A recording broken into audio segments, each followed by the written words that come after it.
اعوذ باللہ السمیع العلیم من الشیطان الرجیم من حمده ونفخه ونفثه بسم اللہ الرحمن الرحیم الحمدللہ۔ آج ہم نے تراویح میں سورۃ البقرہ کی دوسرے پارے سے سماعت کا آغاز کیا ہے۔ الحمدللہ کل ہم نے مکمل پہلا پارہ سماعت فرمایا تھا، اور کل کے خلاصہ قرآن میں ہم نے سورۃ الفاتحہ اور رمضان المبارک کے کچھ فضائل و برکات اس پر ہم نے گفتگو کی تھی۔ آج ہم سورۃ البقرہ، اس کے اندر جو اللہ نے موٹے موٹے مضامین بیان کیے ہیں، جو ہم نے سماعت بھی کر لیے ہیں، ان کو دہرائیں گے تاکہ ہمیں پتہ چلے کہ اللہ تعالیٰ نے ہمارے سے کیا ہم کلام ہوئے ہیں، کیونکہ قرآن مجید اللہ کا کلام ہے۔ تو اللہ ہم سے باتیں کر رہا ہے، کیا باتیں ہیں؟ وہ ہمارے متعلق ہی ہیں، جو ہمیں پوری زندگی میں رہنمائی دیتی ہیں۔ تو سورۃ البقرہ، جیسا کہ اس کے نام سے ہی ظاہر ہے، بقرہ عربی میں گائے کو کہتے ہیں۔ تو اس سورت کے اندر ایک تفصیلی واقعہ گائے کا ہے، اسی مناسبت سے اس کا نام بقرہ رکھا گیا ہے۔ اور اس کے آغاز میں اللہ تعالیٰ نے قرآن مجید کے اندر پورے قرآن میں وہ ہماری رہنمائی کے لیے احکامات نازل کیے ہیں۔ تو اس سورۃ البقرہ جو دوسری سورت ہے، اس میں شروع میں مومنین اور ان کی صفات کا تذکرہ کیا ہے کہ مومن کون ہے۔ الذین یؤمنون بالغیب ویقیمون الصلاۃ ومما رزقناہم ینفقون۔ مومن وہ ہیں جو اللہ پر، قیامت پر اور دوبارہ زندہ ہونے پر، آخرت پر یقین رکھتے ہیں، نماز کو قائم کرتے ہیں، زکوٰۃ ادا کرتے ہیں، جو اللہ نے ان کو رزق دیا ہے اس میں سے اللہ کے راستے میں خرچ کرتے ہیں۔ تو مومنین کی صفات کو بیان کیا ہے۔ اور اس کے بعد اللہ نے انسانوں کے گروہوں کو بیان کیا ہے۔ ایک مومن ہے اور ایک کافر ہے جو اللہ کا انکار کرتے ہیں۔ مومن وہ ہیں جو اللہ کو مانتے ہیں، اور ان کی نشانیاں کیا ہیں، اللہ کو کیسے ماننا ہے۔ الذین یؤمنون بالغیب، اللہ کو ہم نے دیکھا نہیں، اللہ نے ہمیں اپنے نبی کے ذریعے سے پیغام دے دیا، قرآن کے ذریعے بتا دیا، ہم نے مان لیا، آمنا وصدق، اللہ پر ایمان لائے۔ تو ان کو مومن کہا جاتا ہے، مسلمان مومن۔ اور دوسرے کافر ہیں جو اللہ کا انکار کرتے ہیں۔ اور تیسرا گروہ جو ہے انسانوں کا، اس صورت کے آغاز میں اللہ نے وہ بیان کیا ہے، منافقین کا۔ منافق کہتے ہیں کہ جو اوپر سے تو کلمہ پڑھتا ہے، زبان سے اقرار کرتا ہے، لیکن اس کے دل کے اندر ایمان پختہ نہیں ہوا ہے، جاگزی نہیں ہوا ہے۔ رسول اللہ صلی اللہ علیہ وسلم کی حدیث ہے، فرمایا کہ منافق کی پہچان کرنی ہے نا، منافق کو دیکھنا ہے نفاق ہے یا نہیں ہے، تو اس کی 3 علامات، اور ایک حدیث میں 4۔ آپ صلی اللہ علیہ وسلم نے فرمایا اذا حدث کذب، جب بھی وہ بات کرے گا جھوٹ بولے گا، وَإِذَا وَعَدَ أَخْلَفَ، جب وہ وعدہ کرے گا تو وعدہ خلافی کرے گا، وعدے کو پورا نہیں کرے گا، اور جب اس کے پاس امانت رکھی جائے خانہ تو اس میں خیانت کرے گا۔ اور ایک حدیث میں آتا ہے، چوتھی نشانی یہ ہے منافقی کہ جب اس کی لڑائی ہو جائے، جھگڑا ہو جائے، یا آپس میں بحث مباحثہ ہو جائے 2 بھائیوں کے درمیان، تو وہ جھگڑا کرے گا، گالی نکالے گا، جھگڑا کرتے ہوئے اس کی عزت کو پامال کرے گا، گالی گلوچ کرے گا۔ تو یہ 4 نشانیاں ہیں منافق، حدیث میں آتا ہے۔ تو اللہ تعالیٰ نے اس سورت کے آغاز میں ان تینوں گروہوں کا تذکرہ کیا ہے۔ اب ہم نے دیکھنا ہے کہ ہم کس میں ہیں۔ تو اللہ رب العزت ہمیں پہلے گروہ میں شامل کرے جو مومنین کا ہے، اور دوسرے جو دونوں گروہ ہیں، ایک تو بالکل ہی کافر، اللہ کا انکار کرنے والے، جو اللہ کو مانتے ہی نہیں ہیں، آخرت کو نہیں مانتے، کہتے ہیں ٹھیک ہے، اور ایک ہے جو مانتے ہیں، ظاہراً کہتے ہیں ہم اللہ کو مانتے ہیں، کلمہ پڑھتے ہیں، لیکن اللہ کے احکامات کو نہیں مانتے ہیں، دل سے نہیں مانتے ہیں، یہ منافق ہیں۔ تو اللہ ہمیں نفاق سے اور کفر سے، ان دونوں سے بچائے رکھے اور ایمان کے اوپر ہمیں رکھے۔ تو یہ سورت کے آغاز میں پھر اللہ تعالیٰ نے اسی سورت کے آگے جاتے ہوئے اللہ تعالیٰ نے عقیدہ ختم نبوت کو بھی بیان کر دیا، وہ اسی سورت کے آغاز میں۔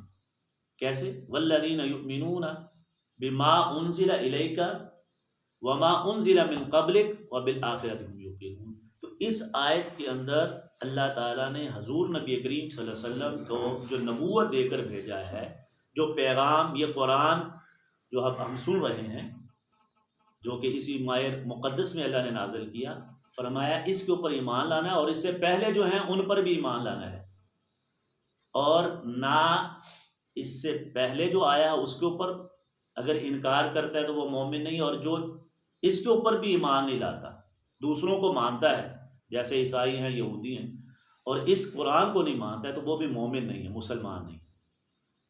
اور آپ صلی اللہ علیہ وسلم کے بعد آگے نہیں اللہ نے فرمایا کہ اس کے بعد کوئی نازل ہوگا، تو اس سے ثابت ہوا کہ نبی کریم صلی اللہ علیہ وسلم کے بعد اب کوئی اور نبی بھی نہیں آئے گا، کوئی اور پیغام نہیں آئے گا، کیونکہ نبی جو آتا ہے پھر اللہ کے احکامات بھی آتے ہیں۔ تو اس سے یہ بھی ثابت ہوا کہ اللہ تعالیٰ نے آغاز میں ہی بتا دیا کہ یہ جو قرآن اب محمد صلی اللہ علیہ وسلم جو نبوت، جو رسالت، جو پیغام لے کر آئے، یہ آخری، اب اسی کو ماننا ہے، پھر تمہارا وبالآخرۃ هم یوقنون، اور آخرت پر یقین۔ تو اس کے بعد اللہ تعالیٰ نے منافقین کے بارے میں بتایا۔ منافق کیا کہتے ہیں؟ منافق کی نشانیاں جیسے میں نے بتایا 4، تو اس سورت کے آغاز میں وہ کیا کہتے تھے؟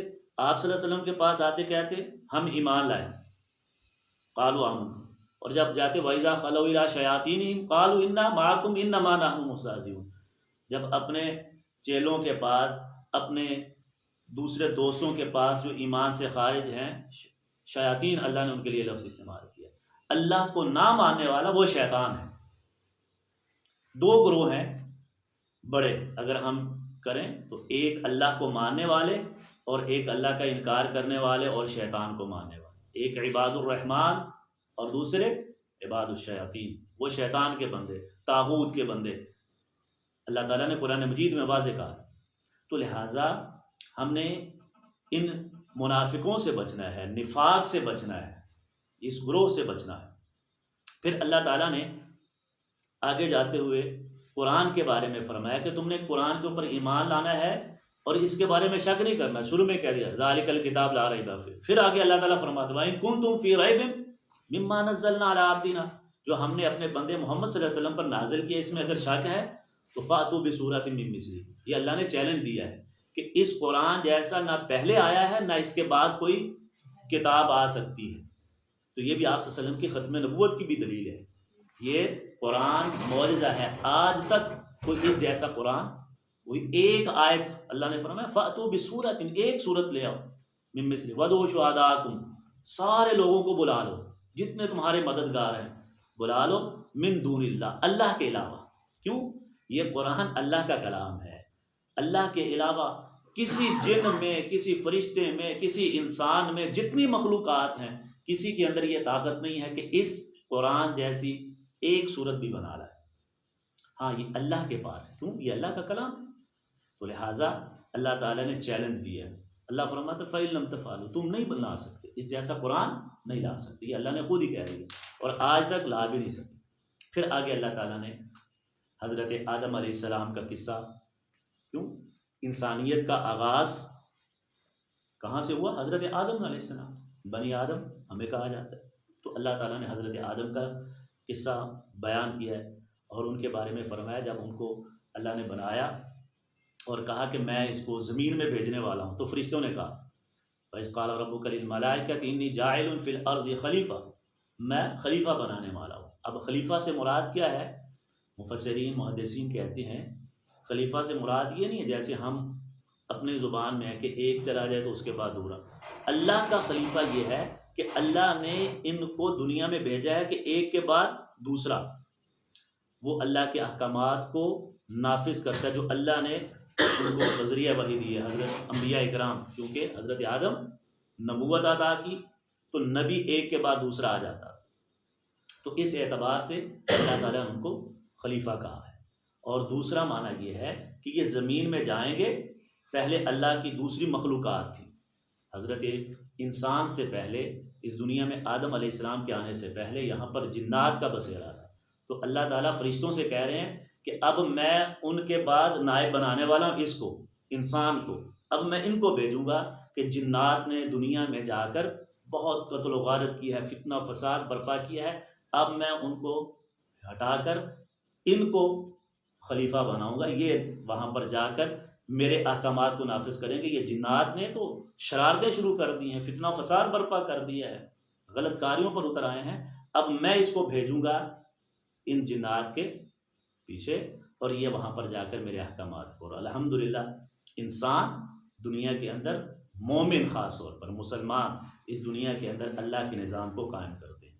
الحمدللہ ہمارا ملک پاکستان اسلام کے نام پر بنا ہے، تو ہم یہاں پر اللہ اور اس کے رسول کے قوانین کو نافذ کرنے کے لیے محنت کرتے ہیں۔ ابھی ہم نماز پڑھی ہے، تو لہٰذا اللہ تعالیٰ نے آدم علیہ السلام کا سب سے پہلا جو کام بتایا وہ یہ ہے کہ میں یہاں پر نائب خلیفہ بنا کر بھیج رہا ہوں کہ میرے احکامات کو نافذ کرے گا۔ تو ہمیں بھی یہ کوشش کرنی ہے، کیوں ہم آدم علیہ السلام کے بیٹے ہیں، روحانی اولاد۔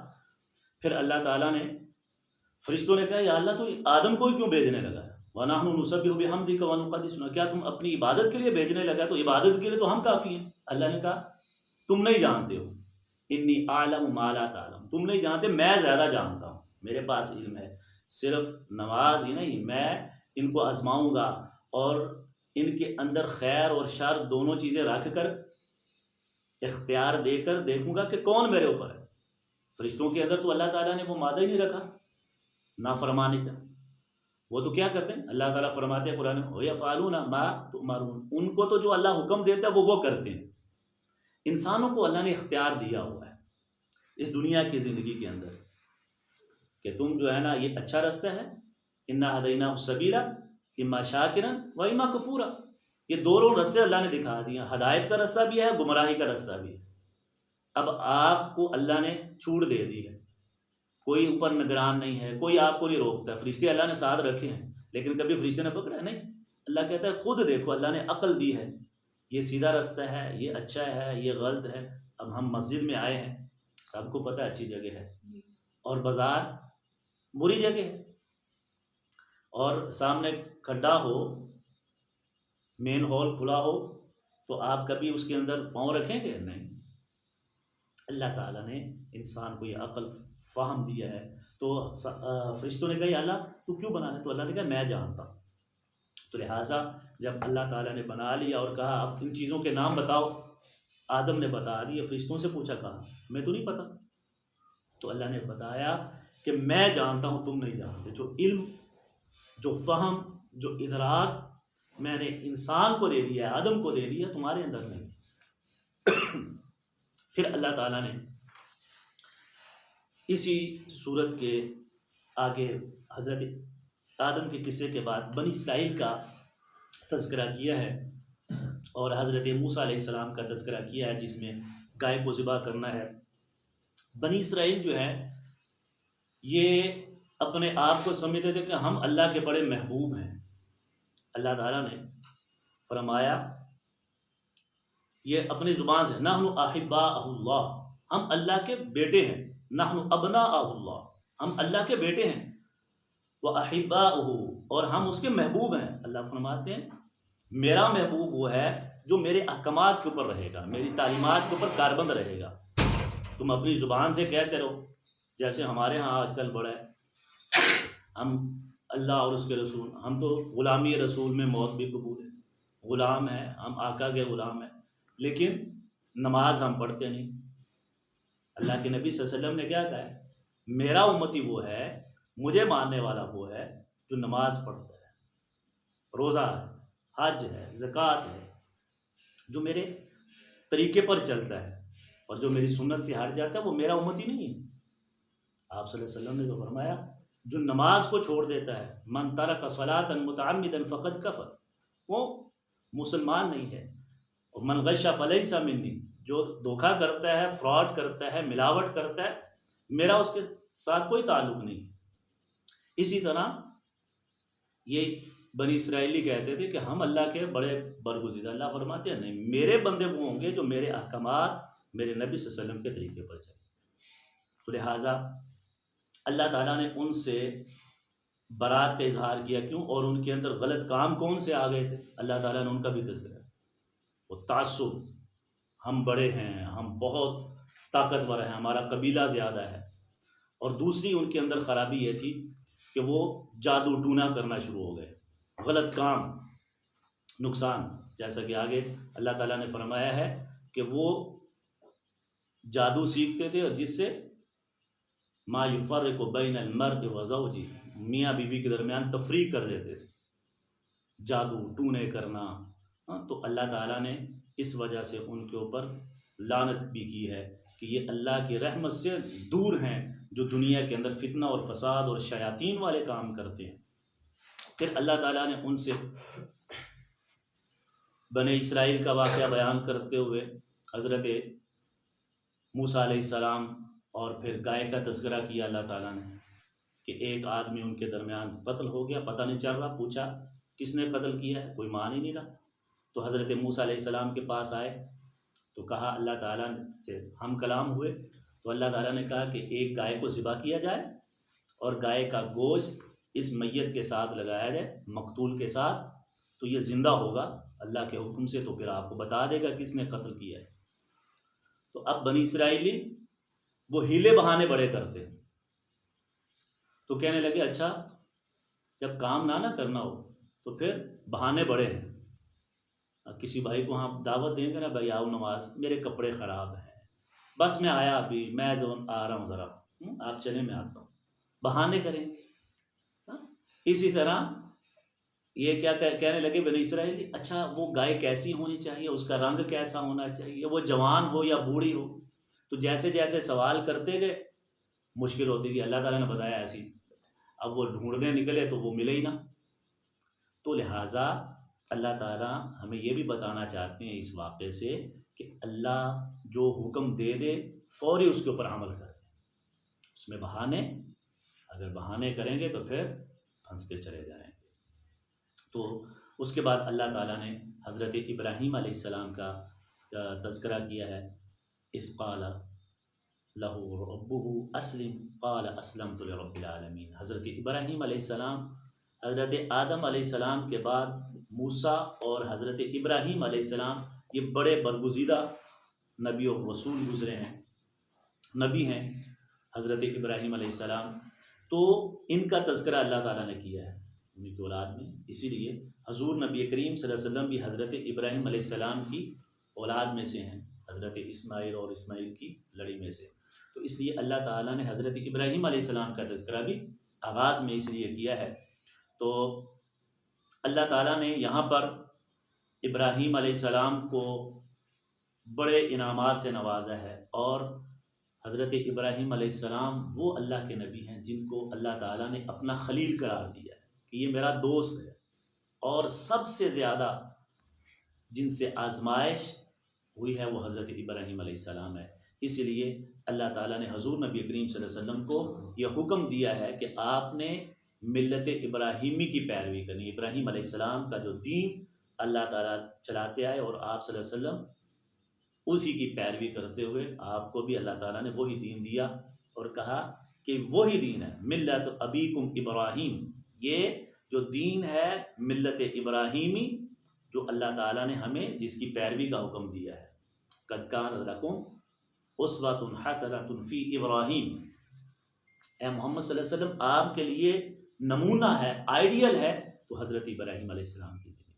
تو ابراہیم علیہ السلام کا تذکرہ ہے جب اللہ تعالیٰ نے ان کو انعامات دیے اور پھر اللہ کا گھر بنایا، اور گھر بنانے کے بعد اللہ تعالیٰ سے دعا کی، یا اللہ اب اس گھر کو آباد تو نے کرنا ہے۔ اللہ نے کہا ابراہیم تیری بات کو میں نے دعا کو قبول کر لیا۔ جب وہ اللہ کے گھر کو بنا لیا تو پھر کیا کہا، ربنا وابعث فیہم رسولا منہم یتلو علیہم، یا اللہ اب میں نے یہ گھر بنا دیا ہے بیت اللہ خانہ کعبہ جہاں پر آپ مسلمان حج کرنے جاتے ہیں، تو بنا کر اللہ سے دعا کی، یا اللہ اب اس گھر کے اندر کوئی نبی بھیج، کوئی اپنا پیغمبر بھیج، میری آل میں سے، یہیں میں سے، انہی میں سے جو ان کو تیرے احکامات سکھائے اور یہاں پر نماز، روزہ، حج، زکوٰۃ، تیری عبادت کو بجا لائے۔ تو وہ کیا کرے گا؟ رسول منہم یتلو علیہم آیاتی، تیری آیات کی تلاوت کرے، وَيُعَلِّمُهُمُ الْكِتَابَ، ان کو کتاب سکھائے جو تیری کتاب ہے، تیرے احکامات ہے، والحکمہ، دنائی کی باتیں سکھائے، وَيُزَكِّيهِمْ، اور ان کا تزکیہ کرے، ان کو پاکیزہ کرے۔ اگر ان کے اندر کوئی خرابی آ جائے، غلط کام آ جائے، نافرمانی آ جائے، تو ان کا تزکیہ کرتا رہے۔ تو اللہ تعالیٰ نے فرمایا میں نے تیری دعا کو قبول کر لیا، اور پھر آپ صلی اللہ علیہ وسلم کو اللہ تعالیٰ نے عرب کے اندر مبعوث کیا، اسی خانہ کعبہ، اسی حرم کعبہ میں آپ صلی اللہ علیہ وسلم کی پیدائش ہوئی، جہاں پر آپ صلی اللہ علیہ وسلم بڑے ہوئے، پھر آپ کو نبوت ملی، اور آپ نے لوگوں کو اس وقت کتنی جہالت میں تھے، کتنے ناپاک ہو چکے تھے، کتنے گندے ہو چکے تھے، قتل و غارت ان کے اندر عام ہے، شراب نوشی عام ہے، بدکاری عام ہے، ہاں، اور جنگ و جدال کے اندر ہیں، بیٹیوں کو زندہ درگور کر دیتے ہیں، اور سب سے بڑی نجاست کہ اللہ کی عبادت کے ساتھ بتوں کو پوجنا شروع کر دیا۔ خانہ کعبہ کے اندر جہاں پر اللہ کی عبادت ہونی چاہیے تھی، وہاں پر اپنے ہاتھوں سے بنائے ہوئے بت ان کو رکھا، 360 بت وہاں پر رکھے ہوئے، لات، منات، عزا، حبل، بڑے بڑے بت، اور ان کو پوجتے ہیں۔ یہ سب سے بڑی شرک، یہ سب سے بڑی نجاست ہے۔ ان الشرک لظلم عظیم، اللہ فرماتا ہے شرک سب سے بڑا ظلم ہے، گمراہی ہے۔ تو آپ صلی اللہ علیہ وسلم آئے اور ان کو پھر اس شرک سے ہٹایا اور پاک کیا خانہ کعبہ کو۔ وہاں پر جتنے بت تھے آپ صلی اللہ علیہ وسلم نے فتح مکہ کے موقع پر سارے توڑ دیے، مٹا دیے، وہاں پر جو تصاویر بنی تھی، اور پاکیزہ کر دیا۔ کہا کہ اب یہاں پر عبادت ہوگی، کس کی ہوگی؟ ایک اللہ کی، وحدہ لا شریک۔ تو یہ الحمدللہ حضرت ابراہیم علیہ السلام کی دعا اللہ تعالیٰ نے جو اس پارے کے اندر سورۃ البقرہ میں آغاز کیا۔ پھر اللہ تعالیٰ نے آگے اسی سورت کے اندر جو اہم بات ہے وہ اللہ کا ذکر ہے۔ اللہ نے فرمایا فَاذْكُرُونِي أَذْكُرْكُمْ، میرا ذکر کرنا ہے، مجھے یاد کرنا ہے۔ یہ نماز، یہ روزہ، یہ حج، یہ زکوٰۃ، یہ جو اب ہم بیٹھے ہیں، یہ اللہ کی یاد ہے نا، ہم اللہ کو یاد کر رہے ہیں، اللہ کے احکامات کو دہرا رہے ہیں کہ اللہ نے ہم سے کیا کہا تھا۔ آج سے 1400 سال پہلے، 1450 سال پہلے حضور نبی کریم صلی اللہ علیہ وسلم پر یہ قرآن نازل ہوا، تو ہم بیٹھ کر اس کو بار بار پڑھتے ہیں کہ کہیں بھول نہ جائے ہم اس سبق کو۔ اسی لیے رسول اللہ صلی اللہ علیہ وسلم نے فرمایا تم قرآن کو پڑھو، اس کو سمجھو، اس کو سیکھو، اور پھر اپنی زندگی کے اندر اس کو ڈھالو، اس پر عمل بھی کرنا ہے۔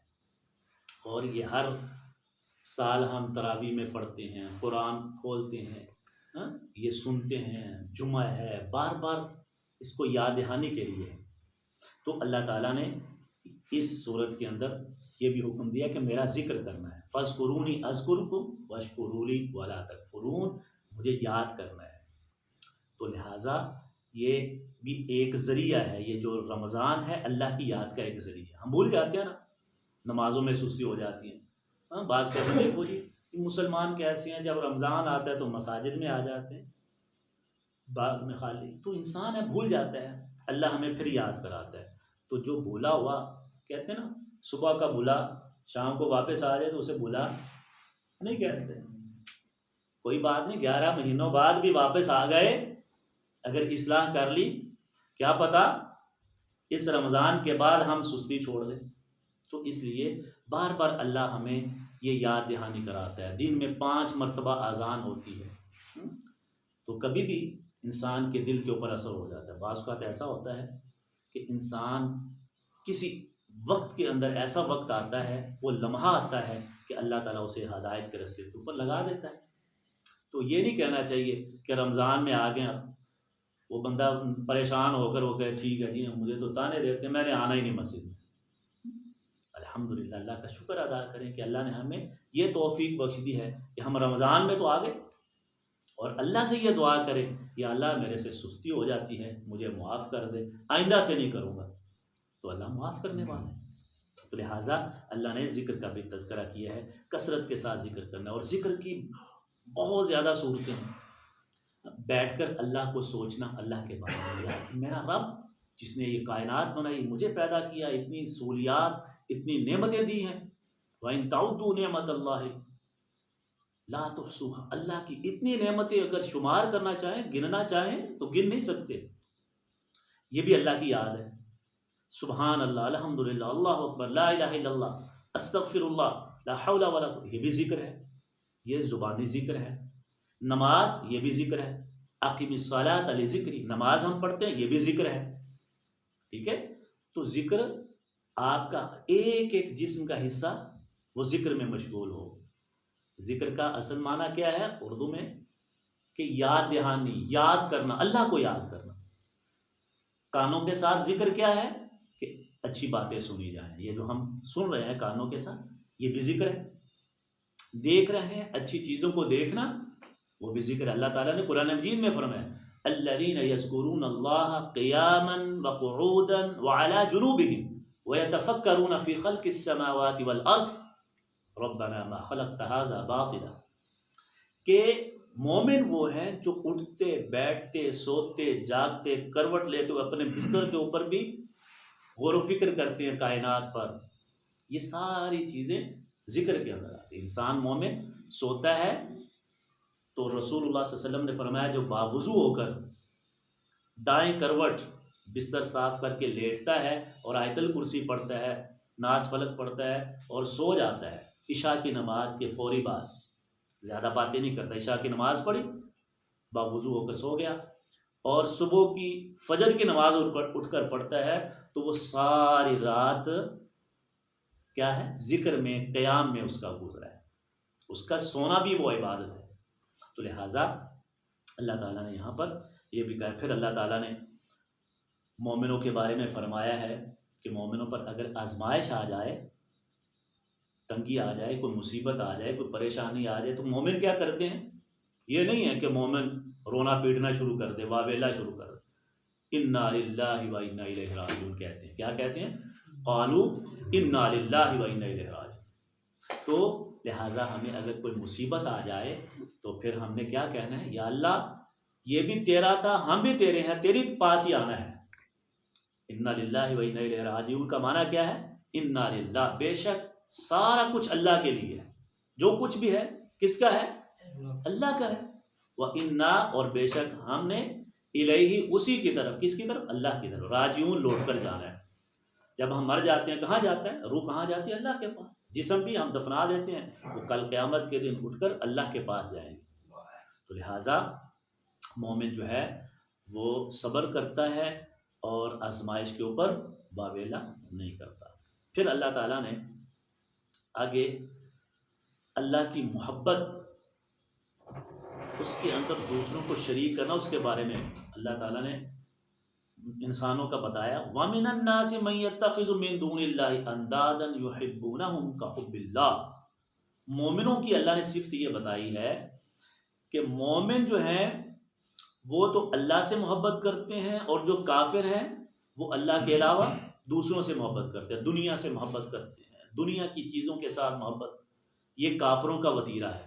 اور مومن کا وتیرہ کیا ہے؟ مومن کی طریقہ کیا ہے؟ وہ اللہ سے محبت کرتے ہیں۔ وَمِنَ النَّاسِ، لوگوں میں سے ایسے بھی ہیں، مَن يَتَّخِذُ مِن دُونِ اللَّهِ، جو اللہ کے علاوہ سے دوسروں کو بناتے ہیں کیا؟ اپنا مددگار، اپنا ساتھی، اپنا دوست، وہ اللہ کے علاوہ دوسری چیزوں کو۔ لیکن جو اللہ والے ہیں، والذین آمنوا، اور جو ایمان والے ہیں، اشد حبا للہ، وہ سب سے زیادہ محبت کس سے کرتے ہیں؟ اللہ سے محبت کرتے ہیں۔ تو لہٰذا اللہ تعالیٰ نے اس صورت کے اندر مومنوں کی جو خصوصیت، جو صفت بیان کی ہے، وہ کیا ہے کہ کس سے محبت کرتے ہیں؟ اللہ سے۔ ہم اللہ کی محبت میں یہاں پر بیٹھے ہیں، صبح سے شام تک بھوکے پیاسے رہے، کس کے لیے؟ اللہ کو خوش کرنے کے لیے۔ جو بھی ہم صدقہ و خیرات کرتے ہیں کس کے لیے کرتے ہیں؟ اللہ کو خوش کرتے ہیں۔ اللہ تعالیٰ نے قرآن مجید میں فرمایا ہے کہ اللہ کے بندے جو ہیں وہ کہتے ہیں انما نطعمکم لوجہ اللہ، یا اللہ ہم جو بھی کسی کے اوپر خرچ کرتے ہیں، کسی کو کھلاتے پلاتے ہیں، کس لیے؟ لوجہ اللہ، یا اللہ تیرے لیے ہے، لوجہ اللہ، لا نريد منکم جزاء ولا شکورا، یا اللہ ہم ان سے کوئی جزا نہیں چاہتے، تیرے سے چاہتے ہیں بدلہ، تو ہمیں اس کا بہترین اجر عطا فرما۔ تو یہ اللہ تعالیٰ نے مومنوں کا بھی یہاں پر تذکرہ کیا ہے۔ اللہ تعالیٰ ہمیں بھی انہی لوگوں میں، ان مومنوں میں شمار کرے جو سب سے زیادہ محبت اللہ سے کرتے ہیں۔ اللہ سے دعا ہے کہ اللہ رب العزت جو ہم نے سنا ہے قرآن مجید کو، اس کو سمجھنے اور عمل پیرا ہونے کی توفیق عطا فرمائے۔ وما علینا الا البلاغ المبین۔